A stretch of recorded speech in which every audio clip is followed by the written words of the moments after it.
IRDC Islamic research and दावा centre trust Mirzapur UP. खुतबा ए जुमा। उन्वान 11वीं की हकीकत। आइए सुनते हैं शेख खुर्शीद मोहम्मदी से मोहम्मदी मस्जिद अहले हदीस। अस्सलामु अलैकुम वरहमतुल्लाहि वबरकातुहू। इन्नल हम्दलिल्लाहि नहमदुहु व नस्तईनुहु व नस्तगफिरुहु व नऊज़ु बिल्लाहि मिन शुरूरि अनफुसिना व मिन सय्यिआति अमालिना। मन यहदिहिल्लाहु फला मुदिल्ल लहु व मन युद्लिल फला हादिय लहु व अशहदु अन ला इलाहा इल्लल्लाहु वहदहु ला शरीका लहु व अशहदु अन्न मुहम्मदन अब्दुहु व रसूलुहु। अम्मा बाद फ़इन्न खैरल हदीस किताबुल्लाह व खैरल हदी हदी मुहम्मदिन सल्लल्लाहु अलैहि वसल्लम व शर्रल उमूर मुहदसातुहा व कुल्ल मुहदसतिन बिदअह व कुल्ल बिदअतिन ज़लालह व कुल्ल ज़लालतिन फिन्नार। अऊज़ु बिल्लाहि समील अलीम मिनश शैतानिर रजीम। बिस्मिल्लाहिर रहमानिर रहीम। इन्नमा हर्रमा अलैकुमुल मैतत वद्दम वलहमल खिंजीर वमा उहिल्ल लिगैरिल्लाहि बिही फमन इज़्तुर्र गैर बागिन वला आदिन फ़इन्नल्लाह गफूरुर रहीम। रब्बि इश्रह ली सदरी व यस्सिर ली अमरी वहलुल उक़दतम मिन लिसानी यफ़क़हू क़ौली। आमीन। सारी तारीफ़ें हम्द व सना किब्रियाई बड़ाई प्रशंसा उस अल्लाह रब्बुल आलमीन के लिए लायक व ज़ेबा है जिसने ज़मीन व आसमान सारी कायनात को पैदा किया और बाद उसके बेशबहा दरूद व सलाम हो उस नामी इसम ग्रामी अहमद मुजतबा मोहम्मद मुस्तफ़ा सल्लल्लाहु ताला अलैहि वसल्लम पर जिन्हें हमारी हिदायत और रहनुमाई के लिए मबऊस फरमाया गया। मुअज़्ज़ज़ हाज़रीन जुमा और जहाँ तक मेरी आवाज़ पहुँच रही हो सुनने वाली सभी काबिल एहतराम दीनी माँ और बहनों, अल्लाह रब्बुल आलमीन की तौफ़ीक़ से एक बार फिर जुमा की इन बेहतरीन घड़ियों में रब की बारगाह में हमें और आपको मुझे और आपको आने का शर्फ़ हासिल हुआ। नमाज जुमा अदा करने की अल्लाह ने तौफ़ीक़ दी और नमाज जुमा से पहले ये खुतबा जुमा के ताल्लुक़ से रब का कुरान और नबी का फरमान मुझे कहने की, आप लोगों को सुनने की अल्लाह सुब्हानहू तआला ने जो तौफ़ीक़ दी उसके लिए सबसे पहले तो मैं अल्लाह सुब्हानहू तआला का शुक्र अदा करता हूँ और बाद उसके ये दुआ भी करता हूँ कि अल्लाह तो मुझे हक़ कहने की और आप सबों को हक़ सुनने की और हम सबों को कहने सुनने से ज़्यादा अमल करने की तौफ़ीक़ अता फरमा। आमीन या रब्बल आलमीन। दोस्तों, ये रबीउ सानी का महीना चल रहा है और जैसा कि हम और आप सभी जानते हैं कि साल में 12 महीने होते हैं और अगर यूँ देखा जाए तो हर महीने में बड़े ही अफसोस की बात कि हम मुसलमानों के अंदर कुछ न कुछ कोई न कोई चीज़ दीन के नाम पर, कोई त्यौहार, कोई खुशी का मौका, कोई गमी का मौका, कुछ खाने पीने का अहतमाम, कुछ सवाब की नीयत से किए जाने वाले काम, कुछ न कुछ तकरीबन पूरे साल आपको जो मिलेगा। और वो जो भी कुछ किया जाता है तो सिर्फ यूं ही नहीं कि बस यूं ही चलिए तफरीह के तौर पर कर लिया जाए, जैसे कोई सैर सपाटा करने जाता है, कोई पिकनिक मनाने जाता है तो चलो भाई आज ज़रा तफरीह कर ले। नहीं, तफरीह भी करने अगर निकलेंगे तो उसमें भी सवाब की नीयत से दीन के अंदर एक नया काम मुदाखलत करके, दीन का नया काम उसमें दाखिल करके दीन के अंदर तब निकलते हैं, जिसे आखिरी बुध के नाम से जाना जाता है। इसी तरह से इस महीने में जो रबीउ सानी का महीना चल रहा है, इस महीने में हम में बहुत से लोग जो अपने आप को मुसलमान कहते हैं, जानते हैं, समझते हैं, गर्दानते हैं और उनके नाम भी मुसलमानों जैसे हैं और आधार और आईडी में भी मुस्लिम उनका नाम है, अल्पसंख्यक में उनकी गिनती है, और अपने आप को कलमा ला इलाहा इल्लल्लाह मुहम्मद रसूलुल्लाह सल्लल्लाहु अलैहि वसल्लम का शहीदाई भी मानते हैं। लेकिन इसके बावजूद भी वो कुछ ऐसे काम जो न अल्लाह के कुरान में मौजूद, न मुहम्मद रसूलुल्लाह सल्लल्लाहु अलैहि वसल्लम के फरमान में मौजूद, न कुरान और हदीस में वो चीज़ मौजूद, लेकिन उसे दीन समझकर सवाब समझ के किया जाता है। जैसे कि इस महीना में 11वीं के नाम से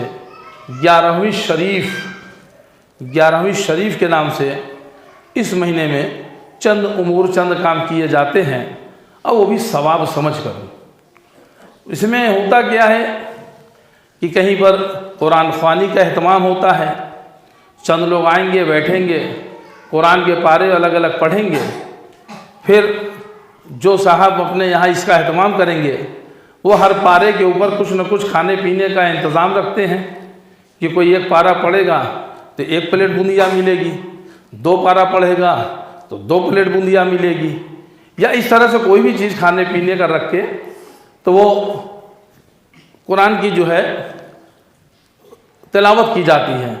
वो एक इज्तिमाई तौर पर बैठ जाएंगे कुछ लोग कह देते हैं भाई मुझे 5 पारा दे दीजिए, मुझे 10 पारा दे दीजिए, हम घर में पढ़ लेंगे, फिर पढ़ा लेंगे, वगैरह वगैरह। फिर उसके बाद शाम के वक्त में कुछ लोग इकट्ठा होंगे और उसमें दीन के नाम से कुछ ऐसी चीज़ें उसमें लोग कहेंगे, सुनेंगे, कुछ लोगों को बुलाएंगे और बोलेंगे मिलाद किया जा रहा है, बोलेंगे शेख अब्दुल कादिर जिलानी रहमतुल्लाह अलैह का बयान होगा, उसमें उनके बारे में उनकी जो है बातों का जो है बयान किया जाएगा, और फिर उसके बाद खाने पीने का एहतमाम होता है। इसी का नाम 11वीं शरीफ रखा गया है। जानवर ज़बह करा जाएगा, उसके जो है गोश्त जो है बाकायदा बिरयानियाँ बनेंगी या गोश्त बनेगा, और बाकायदा खाने पीने का एहतमाम होता है। वही ये महीना चल रहा है। लेकिन इसकी हकीकत क्या है? इस्लाम में 11वीं के नाम से क्या कुछ है? कुरान में या हदीस में इसका कोई जिक्र है? ये शेख अब्दुल कादिर जिलानी रहमतुल्लाह अलैह थे कौन? इनके बारे में ये जो एहतमाम किया जाता है, क्या उन्होंने ये कहा था ये करने के लिए? क्या इसका एहतमाम करने की उन्होंने कहीं किसी किताब में लिखा, कहीं कोई बात कही? क्या उनके बारे में उनके तरफ उनके मौसूफ भी हो कोई ऐसी चीज़ कोई मौजूद है दुनिया के अंदर? ताइए इसी टॉपिक पर, इसी पर 11वीं की हकीकत के ताल्लुक से मुख्तसरन मैं आपके बीच कुछ बातें लेकर हाजिर हुआ हूँ। आप थोड़ा सा दिल को बिल्कुल यकसुयत के साथ दिल जमा करके बैठें और कानों को ध्यान लगा के सुने। इंशाअल्लाह ताला रहमान उठेंगे तो कुछ लेकर उठेंगे। तो देखिए 11वीं जो होता है, हमने बचपन में जब स्कूल हम जाते रहे तो गालिबन कक्षा 1 या 2 या 3 में हिंदी में किताब चलती थी, तो हमने उसमें कहानी पढ़ा होगा सच्चा बालक के नाम से, कि जिसमें ये होता है कि कुछ काफिला जा रहा था, रास्ते में उसे कुछ डाकू मिल गए, डाकू मिलकर काफिला लूटने लगे। तो एक बच्चे को, छोटा बच्चा भी था, उसको भी डाकुओं ने देखा, पकड़ा, क्या तुम्हारे पास भी कुछ है? तो उसने कहा मेरे पास 40 अशरफियाँ हैं। तो डाकू लोग बड़ा आश्चर्य में हुए, पड़े इसके पास चाहे कहाँ है? क्या ये मेरे पास थैली में। तो निकाले, देखे, कहाँ निकालो? तो उसने निकाल के दिया। तो बोला कि अरे तुम देख रहे हो कि हम लोग डाकू हैं, हम लोग डकैती कर रहे हैं, और फिर भी तुमने सच सच बता दिए। क्या हाँ, मेरी माँ ने चलते वक्त मुझसे कहा था कि बेटा देखो सफ़र में जा रहे हो, बेटा देखो झूठ नहीं बोलना, झूठ कभी नहीं बोलना, नहीं अल्लाह ताला नाराज़ होते हैं। तो मैंने अपनी माँ के कहने का बात को जो है माना और मैं झूठ नहीं बोला। उस छोटे से बच्चे की बात का इतना असर हुआ कि फिर डाकुओं ने डकैती करना छोड़ दिया। और यही सच्चा, या यही बालक जो सच बोलता था, सच्चा बालक, यही बालक आगे चलकर पीराने पीर या बड़े पीर के नाम से मशहूर हुआ। ऐसा कहानी हम लोगों ने पढ़ा बचपन में। तो वही शेख अब्दुल कादिर जिलानी रहमतुल्लाह अलैह के बारे में।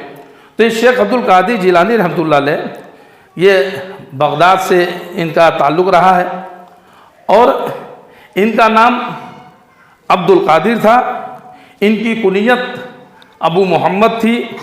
इनके लक़ब में लोगों ने तमाम बहुत से लक़ब लगा रखे हैं, कोई मोहिउद्दीन, कहीं महबूब सुबहानी, कहीं सकलैन, कहीं गौसे आज़म, कहीं कुतुब आलम, कहीं पीराने पीर, कहीं बड़े पीर, या इस तरह के जो है लक़ब लोगों ने लगा रखे हैं, लेकिन उनका नाम जो वास्तव में वो अब्दुल कादिर था। ठीक है, शेख अब्दुल कादिर।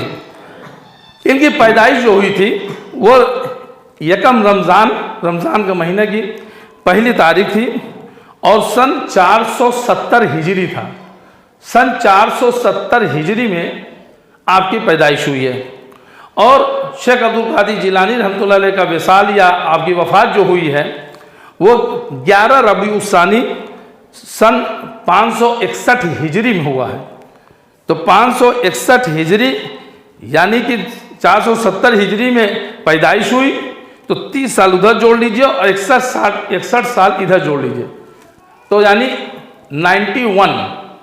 91 साल आपकी उम्र कुल रही है। तो पैदाइश हुई आपकी यकम रमज़ान सन 470 हिजरी और आपकी जो है वफ़ात हुई है 11 रबीउल सानी 561 हिजरी को। और अब इनका जो नसब था वालिद के तरफ से, वो उसको जो लोगों ने किताबों में लिखा तो उसको उनके दादा परदादा सरदादा से जोड़ते हुए ले जाके उसे इमाम हुसैन रज़ी अल्लाह ताला अन्हु तक पहुंचाया है कि ये इमाम हुसैन रज़ी अल्लाह ताला अन्हु की तरफ से इनके वालिद का जो है वो सिलसिला था, और वालदा का सिलसिला जोड़ दिया इमाम हुसैन शहीद रज़ी अल्लाह ताला अन्हु की तरफ। उसको इस तरह से लिखा जाता है कि सैयद अब्दुल कादिर जिलानी रहमतुल्लाह अलैह, इनके वालिद का नाम तो सैयद अब्दुल कादिर जिलानी बिन सैयद अबू सालेह मूसा जंगी दोस्त बिन सैयद अब्दुल्लाह बिन सैयद यहिया जाहिद बिन सैयद मोहम्मद बिन सैयद दाऊद बिन सैयद मूसा बिन सैयद अब्दुल्लाह बिन सैयद मूसा अलजून बिन सैयद अब्दुल्लाह अलमहज बिन सैयद हसन मुसना बिन हज़रत सैयदना इमाम हुसैन रज़ी अल्लाह ताला अन्हो। तो वालिद की तरफ से सिलसिला ले जाकर पहुंचाते हैं लोग, ऐसा किताबों में लिखा है। मैं नहीं कहता हूं कि ये कहाँ तक इसकी बात जो है सच है, साबित शुदा क्या है, लेकिन किताबों में इस तरह से बात लिखी गई। और वालदा की तरफ से जो नस्ब मादरी था उसमें जो है उनकी तरफ से वालदा उम्मुल खैर सैयदा बीबी फातिमा बिन्त सैयद अब्दुल्लाह सुमई और जाहिद बिन सैयद अबुल जमाल बिन सैयद मोहम्मद बिन सैयद अबू मोहम्मद ताहिर बिन सैयद अबू अता अब्दुल्लाह बिन सैयद अबुल कमाल ईसा बिन सैयद अलाउद्दीन बिन सैयद अलीउल अरमीज़ बिन इमाम जाफ़र सादिक बिन इमाम मोहम्मद बाकर बिन इमाम ज़ैनुल आबिदीन बिन इमाम हुसैन शहीद रज़ी अल्लाह ताला अन्हु। तो ये जो पिदर मादरी थी, जो वालदा की तरफ से जिनका जो सिलसिला, इसको ले जा कर के हज़रत इमाम हुसैन रज़ी अल्लाह ताला अन्हु तक ले जा कर के इसको मिलाया गया। शेख अब्दुल कादिर जिलानी रहमतुल्लाह अलैह ने कुछ किताबें भी लिखी हैं, जिसमें एक किताब गुनियतुत तालिबीन बहुत मशहूर मारूफ किताब है। इसके अलावा फुतूहुल गैब है और एक किताब कोई और है, उसका नाम इस वक्त मुझे याद नहीं आ रहा है। तो ये 3 किताबें भी इनके बारे में मिलता है जो इन्होंने लिखा है। तो इनके ताल्लुक़ से तो और इनकी किताबों का अगर मुताला करें तो अक्सर बेशतर जगह आपको लगेगा कि बिल्कुल सॉलिड किताब कुरान और हदीस की बातों को इन्होंने कोट किया और वो बात बिल्कुल सही है। लेकिन उनकी उन बातों को देखते हुए आज के जो लोग अपने आप को मुसलमान कह रहे हैं और उनकी तरफ मंसूब करके जो 11वीं के नाम से जो एक त्यौहार बना लिया गया है, जो उनके नाम का फातिया हो रहा है, जो उनके नाम की मिलाद हो रही है, जो उनके नाम का खाना किया जा रहा है, या उनके नाम से पूरी एक महीना तक ये पूरा जो है 11वीं शरीफ एक नाम रख करके किया जा रहा है, तो ये तो कहीं मिलता ही नहीं है। न उन्होंने कभी लिखा कहीं किताब में, न उन्होंने अपनी ज़िंदगी में कभी किया, न किसी को करने के लिए कहा, न उनके मानने वाले चाहने वालों ने कभी किया है। लेकिन ये बहरहाल सिलसिला बहुत बार में और ये कैसे करके शुरू करके और उसे खींच तान करके हिंदुस्तान की सरजमीन, हिंदुस्तान पाकिस्तान या इधर जो बांग्लादेश वगैरह इधर साइड में तो इसको जो है मुसलमानों के अंदर इसको दाखिल कर लिया गया। और इसमें एक चीज़ और जान चलें कि इमाम बुखारी रहमतुल्लाह अलैह हज़रत अबू हुरैरा रज़ियल्लाहु ताला अन्हु और उम्मुल मोमिनीन हज़रत आयशा रज़ियल्लाहु ताला अन्हा से रिवायत करती हैं कि रसूलुल्लाह सल्लल्लाहु अलैहि वसल्लम ने फरमाया, मैंने देखा कि अम्र बिन आमिर खिज़ाई जहन्नम की भड़कती हुई आग में इधर उधर भाग रहा है, उसका पेट फटा है और वो अपनी आते जहन्नम की आग में खींच रहा है, क्योंकि सबसे पहले उसी ने साइबह की रस्म की शुरुआत की थी। साइबह यानी गैरुल्लाह के नाम पर जानवर छोड़ने की शिरकिया रस्म की शुरुआत उसने किया था और जिसका वो अंजाम भुगत रहा है। ये प्यारे नबी मोहम्मद रसूलुल्लाह सल्लल्लाहु अलैहि वसल्लम ने बताया, जिनकी आप सल्लल्लाहु अलैहि वसल्लम की हदीस मौजूद है कि साइबा के नाम से, जो गैरुल्लाह के नाम से उस शख्स ने, जिसका नाम अम्र बिन आमिर खिज़ाई था, तो उसे अल्लाह के नबी सल्लल्लाहु अलैहि वसल्लम ने कहा कि मैंने देखा कि जहन्नम की भड़कती हुई आग में इधर उधर भाग रहा है, उसका पेट फटा है और अपनी आते जहन्नम की आग में खींच रहा है। तो ये अंजाम है उस शख्स का जिसने सबसे पहले शुरुआत की थी गैरुल्लाह के नाम पर, इस तरह से जो है कि जो है साइबा की रस्म की जो उसने शुरुआत की थी और गैरुल्लाह के नाम पर उसने जानवर छोड़ा था। अब कोई भी अगर इस तरह का अमल करता है, कोई भी इस तरह का अमल, तो जान ले कि क्या ये अमल प्यारे नबी मोहम्मद रसूलुल्लाह सल्लल्लाहु अलैहि वसल्लम ने कभी कहा, कभी किया।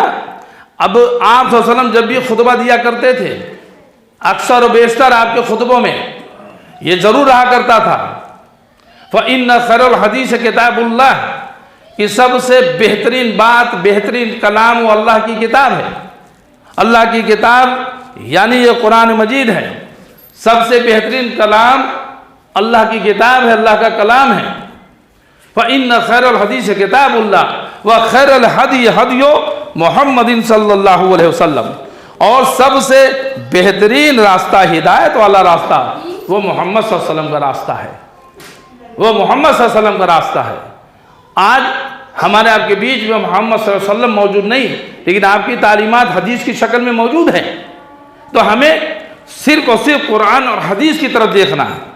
आप सल्लल्लाहु अलैहि वसल्लम इसी खुतबा में फरमाते थे, फ़इन्न खैरुल हदीस किताबुल्लाह व खैरुल हदी हदी मुहम्मदिन सल्लल्लाहु अलैहि वसल्लम व शर्रुल उमूर मुहदसातुहा व कुल्लु मुहदसतिन बिदअ व कुल्लु बिदअतिन ज़लाला व कुल्लु ज़लालतिन फिन्नार। कि दीन में हर नया काम, जो भी नया काम दीन के अंदर सवाब समझ के किया जाए, वो हर नया काम बिदअत है।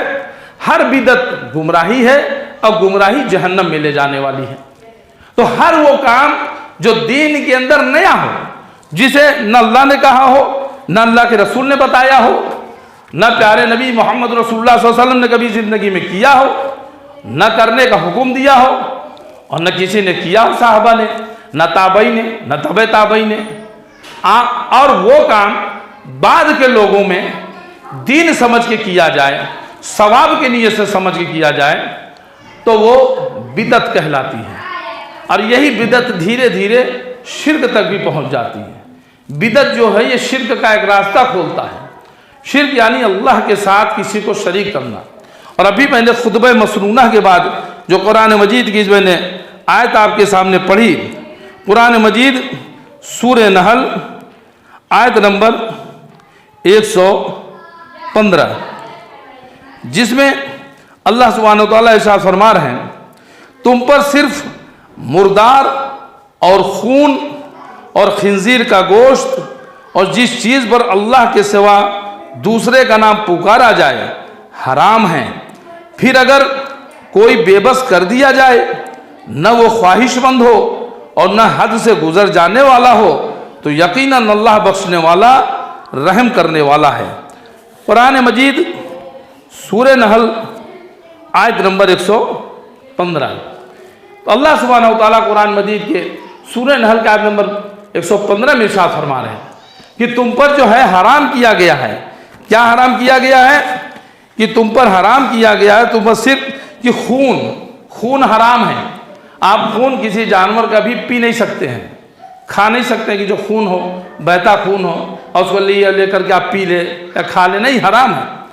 और खिंजीर का गोश्त, सूअर का गोश्त, वो भी हराम है। सूअर का पूरा सूअर ही हराम है, उसका कोई चीज़ आप नहीं खा सकते हैं।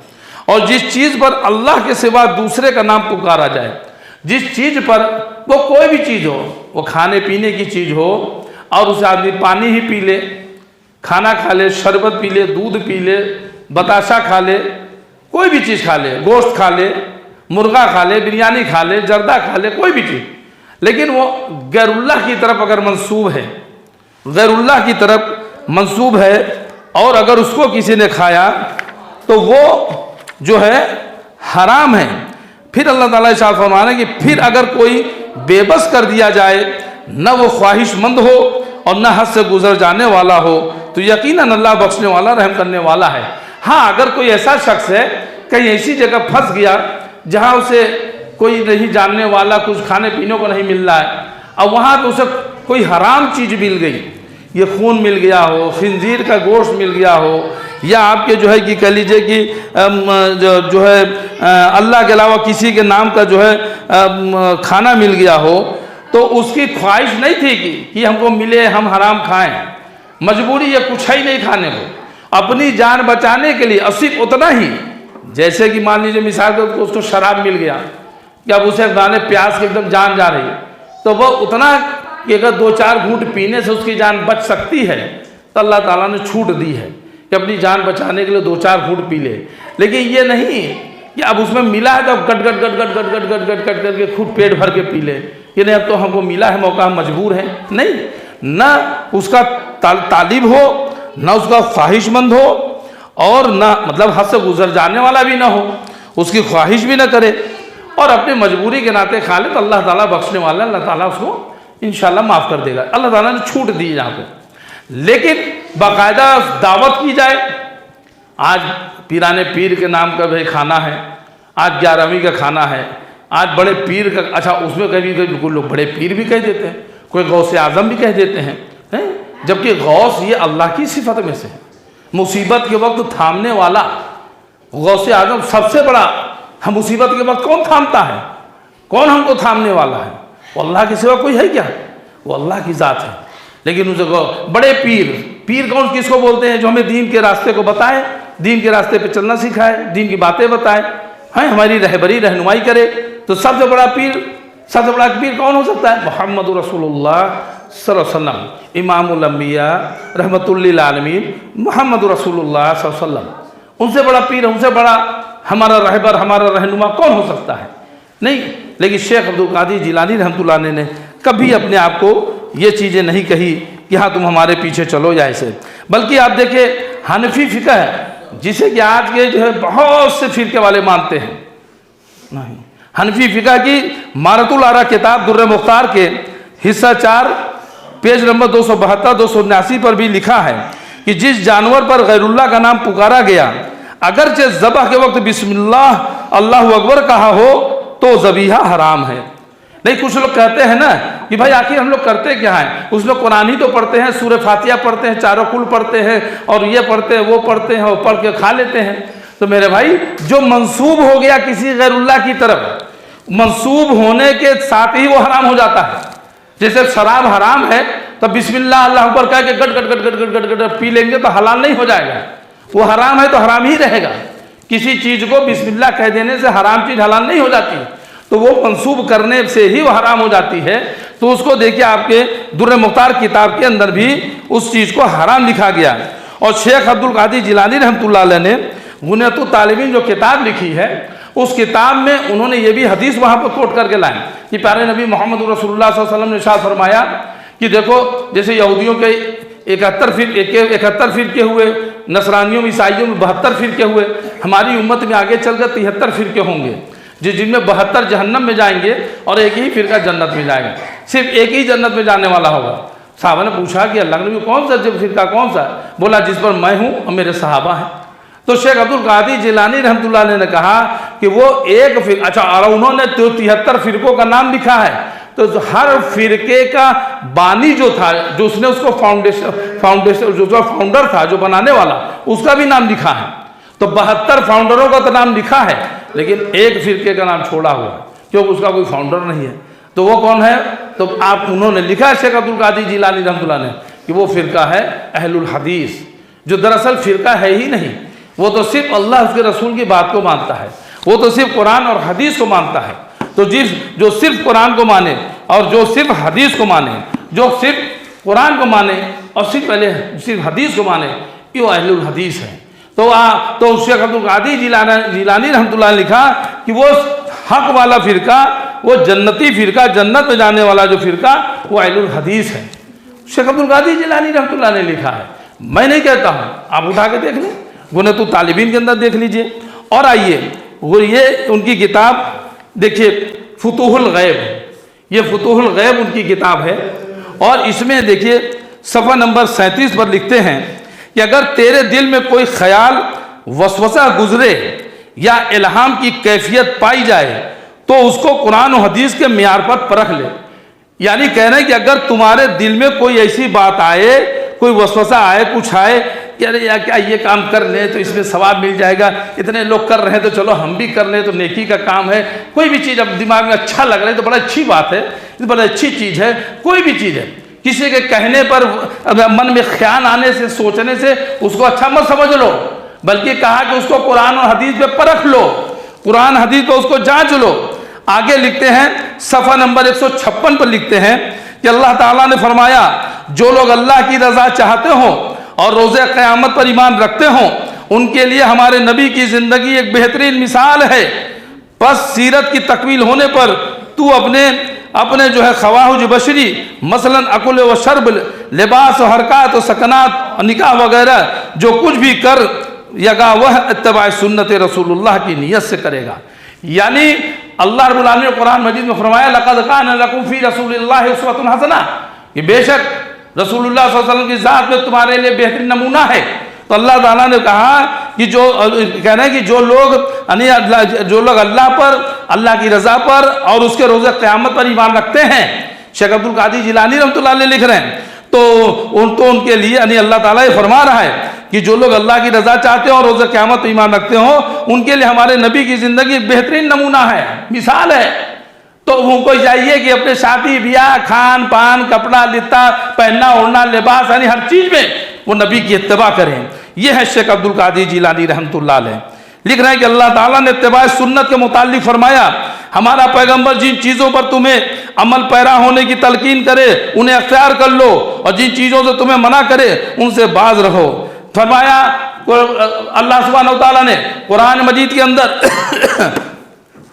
कि सूरह हश आयत नंबर 7 में, वमा आताकुमुर रसूल फखुज़ूहु वमा नहाकुम अन्हु फंतहू, कि जो रसूल तुम्हें जो दें उसे ले लो, जिस चीज़ से मना करो उसे रुक जाओ। तो अल्लाह सुब्हानहू तआला ने जो कहा है कुरान मजीद के अंदर, तो उसी को जो है शेख अब्दुल कादिर जिलानी रहमतुल्लाह अलैह फरमा रहे हैं कि हमारा पैगंबर जिन चीज़ों पर, अल्लाह ताला फरमा रहा है कि हमारा पैगंबर जिन चीज़ों पर तुम्हें अमल पैरा होने की तलकीन करे उन्हें अख्तियार कर लो, और जिन चीज़ों से तुम्हें मना करे उनसे बाज रहो। नेज़ फरमाया, ए नबी उनसे कह दीजिए, अगर तुम अल्लाह से मोहब्बत करते हो तो मेरी पैरवी करो, फत्तबिऊनी कुल अतिउल्लाह व रसूल फ़इन तवल्लौ फ़इन्नल्लाह ला युहिब्बुल काफ़िरीन। ए नबी आप फरमा दीजिए, फत्तबिऊनी युहिब्बुकुमुल्लाह व यग़फिर लकुम ज़ुनूबकुम वल्लाहु गफ़ूरुर रहीम, कि मेरी इत्तिबा करो, अल्लाह ताला तुमसे मोहब्बत करने लगेगा, तुम्हारे गुनाहों को बख्श देगा। आए नबी आप कहो कि अल्लाह उसके रसूल की जो है इत्तिबा करे, अगर ये नहीं मानते हैं, अगर ये तो नहीं मानते, मुंह मोड़ते हैं, तो अल्लाह इससे काफिरों से मोहब्बत नहीं करता।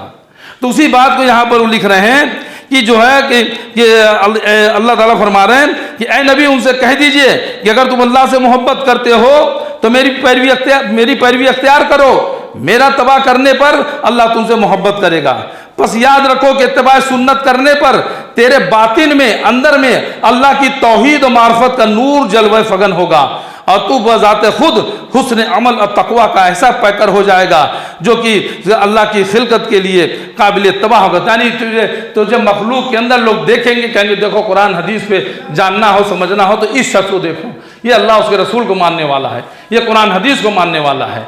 तो लोग जो है वो बात देखेंगे, कुरान हदीस को मानने वाला है, तो तेरे पीछे चलेंगे, तेरी बात मानेंगे। तेरे दिल के अंदर भी जो है अल्लाह का जो है तकवा तेरे अंदर पैदा होगा। आगे लिखते हैं कि जो शख्स नामूस शरीयत की हिफाजत करता है और अहकाम इलाही का एहतराम करता है, अल्लाह ताला की ताईद व नुसरत हमेशा उसके शामिल हाल रहती।